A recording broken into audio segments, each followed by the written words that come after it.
Welcome back to Building Character, where we figure out how to play as your favorite fictional characters in Dungeons & Dragons. Remember to like and subscribe for better hits next time you play. Maybe. Hellboy 2019 is upon us, and whether you're excited for the reboot or loathe the idea of it, it's probably because you love Big Red. So let's come together today, pet some cats, eat some candy, and build a character.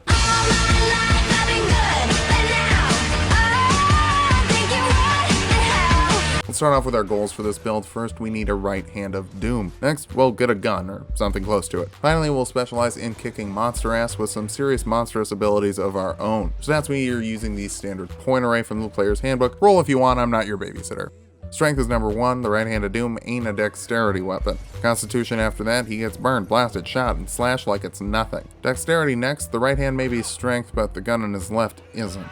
Intelligence after that, his lore knowledge is pretty high, even if his dad wishes it was higher. Wisdom is a little lower, impulse control has been a problem before, and we're gonna dump charisma. Most of his issues are social, or anti-social, more accurately. The Unearthed Arcana Fiendish options gives you more options for your Fiendish Tiefling. Zariel descendants get +2 charisma and +1 strength. They're basically beeflings. You get 60 feet of dark vision and hellish resistance, or fire damage resistance if you're more into mechanics than titles. For your background, build your own. For intimidation, because you're scary, and animal handling because your cats love you anyway. Starting off with fighter level 1, grab athletics and history for your skills from their list. You also get a fighting style. Archery gives you +2 to attack rolls with all ranged weapons. Crossbows are what we generally use for guns here, and a hand crossbow deals 1d6 piercing in one hand for a pistol. You're proficient with all weapons. Hellboy can pick up a sword if he wants to, and we're a couple levels away from punching effectively, so maybe pick it up for now. You also get second wind, which lets you heal 1d10 plus your fighter level's bonus action for some of Hellboy's regenerative abilities. Second level fighters get action surge, letting you make an extra action once per long rest, helping you catch up to a runaway monster and beat the living hell out of them. Third level fighters can choose a martial archetype, and the monster hunter from an Unearthed Arcana is great for people who want to hunt monsters, and bad for people who like playing in Adventure League games because it's not official yet. You can grab 2 proficiencies, grab Arcana and Religion. There's also Hunter's Mysticism, which lets you cast Detect Magic as a ritual. This lets you sense magical auras and what type of magic it is. You can also cast Protection from Evil and Good once per long rest, meaning a creature you touch is protected from aberrations, celestials, elementals, fiends,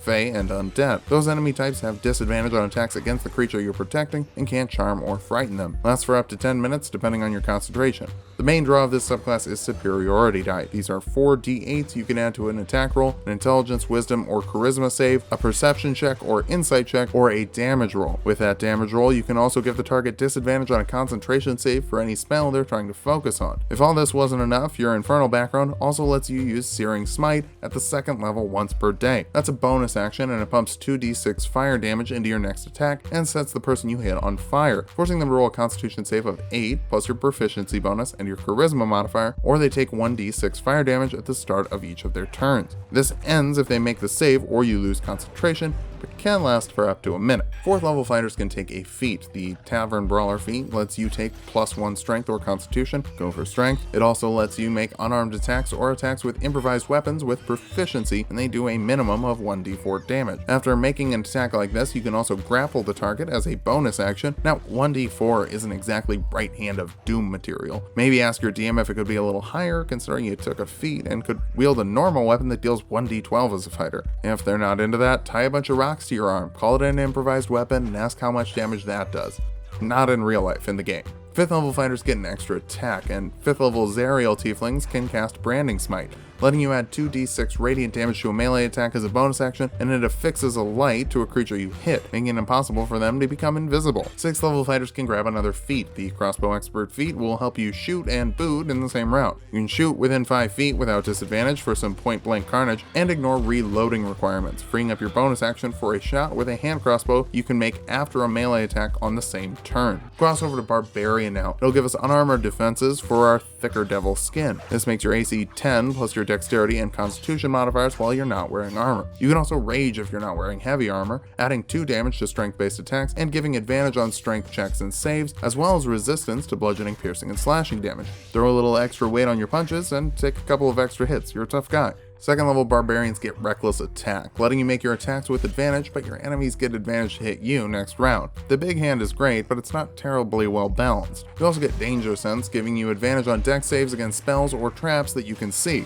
Third level barbarians get to choose a primal path, and the path of the Storm Herald lets you pick a type of environment from which to draw power. Drawing power from a desert lets you create a 10-foot radius aura while you're raging, and deal 2 fire damage to every creature inside it. Use this when you want to go full Anung Unrama. 4th level barbarians can take a feat. The tough feat gives you plus 2 HP for every level you have, and every level you get, helping you take a little bit more damage. Back over to fighter now. 7th level monster hunters are monster slayers, meaning that you can use 2 superiority die on damage rolls instead of 1. And if the target is an aberration, fiend, fey, or undead, you roll max damage with those for up to 16 bonus damage with a single attack. You also get a 5th die to use, so if something's going bump in the night, bump it back to whatever circle of hell it came from.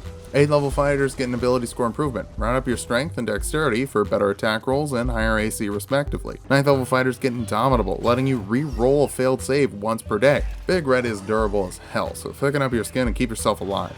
10th level monster hunters improve their combat superiority, replacing those 5d8s with 5d10s, meaning you can hit monsters with plus 20 damage if they're the right type. 11th level fighters get another extra attack, meaning you can make a melee attack 3 times per round and still shoot someone with your crossbow. 12th level fighters get an ability score improvement, letting you cap your strength so you can punch people through walls if you want, which you probably do if you're playing as Hellboy. 13th level fighters get another use of Indomitable, so pass the wisdom save and prevent the apocalypse. 14th level fighters get another ability score improvement, invest in Constitution for more health and AC. 15th level monster hunters get Relentless, giving you a superiority die when you roll initiative if you don't have any left. You also get another superiority die to use, and having Relentless should let you feel a little bit better about spending these. Remember, these don't carry over to the next day, so hit things. Hit them hard. Our capstone is 16th level of fighter, and another ability score improvement. Let's balance our dexterity with our constitution for better accuracy with the gun and still improving our AC. Now that we've hit level 20, let's figure out how good of a build this is. First, oh boy can you take a hit. With over 200 health, advantage on some saving throws, raging resistance, decent AC, you're a very good frontline fighter. You can also dish out some serious damage to specific monster types, with up to 60 extra damage in one round thanks to your 3 attacks. This isn't even counting your massive strength modifier or rage bonus. Finally, you've got a lot of great knowledge skills and no negative modifiers, making you a pretty well-rounded person out of combat. For weaknesses, your damage gets a little limited on other creatures that Monster Slayer doesn't apply to. You're also lacking in the variety of magical damage, only having fire and radiant once per day. Finally, Tiefling's only saving social grace is their charisma bump, but you don't really get that considering we dumped it. Expect a lot of staring and general displeasure from the NPCs. But you're not saving the world because it likes you, you're doing it because your daddy raised you right. Fight the good fight and keep the bad guys busy with your bulky bod. The rest of your squad might not be as prepared as you are to have the hell beaten out of them. Thanks for watching. If you liked the video, subscribe for more. We've got plenty more heroes this month for you to enjoy. Get this build up to 35 likes and I'll make another edgy hero that you can use to save the day.